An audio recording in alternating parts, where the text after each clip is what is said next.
Bună tuturor! Vă prezint astăzi două rețete de crochete rapide și gustoase.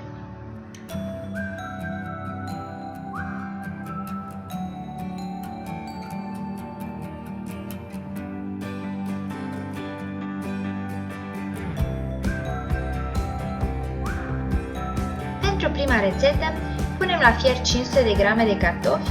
Eu am folosit 5 cartofi potriviți. Punem puțină sare peste cartofii fierți și îi pisăm.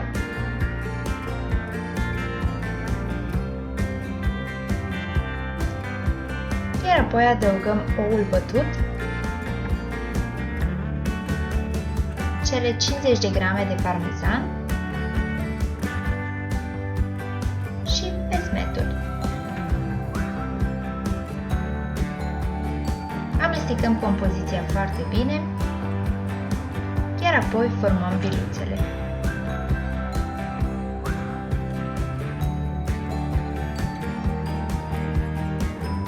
Mie mi-au ieșit 12 biluțe, puteți să le faceți mai mari sau mai mici, după preferințe, iar apoi adăugați mozzarella sau un alt tip de brânză.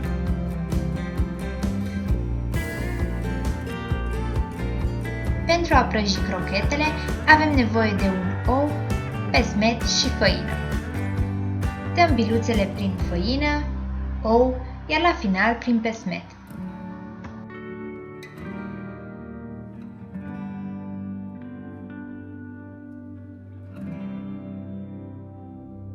Uleiul din tigaie trebuie să fie încins și lăsăm crochetele pe fiecare parte câte un minut.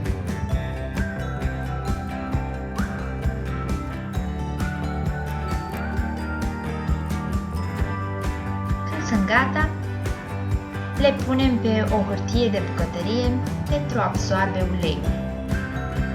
Și așa arată crochetele de cartofi.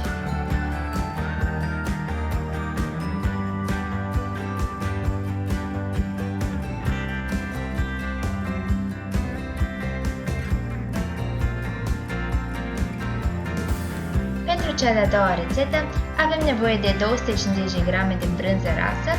Eu am aici mozzarella, peste care am adăugat sare, piper, oul bătut, cele 3 linguri de făină, praful de copt și amestecăm compoziția.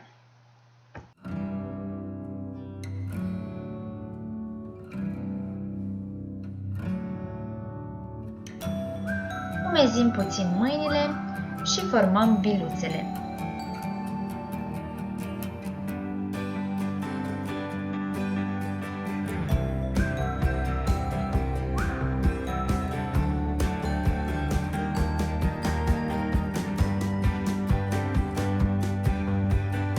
Folosim același ulei încins, punem crochetele și le prăjim pe ambele părți câte un minut.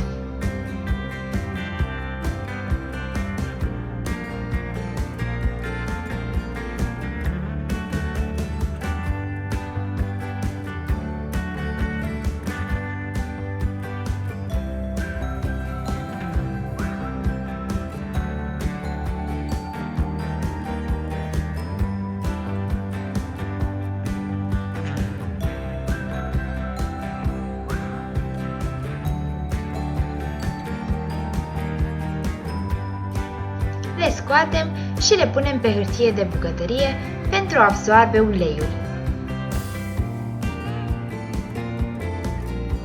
Așa arată crochetele, sper să le încercați pe amândouă și să vă placă la fel de mult. Iar dacă v-a plăcut rețeta și doriți să vedeți și alte rețete, vă invit să vă abonați la canalul Mami Help.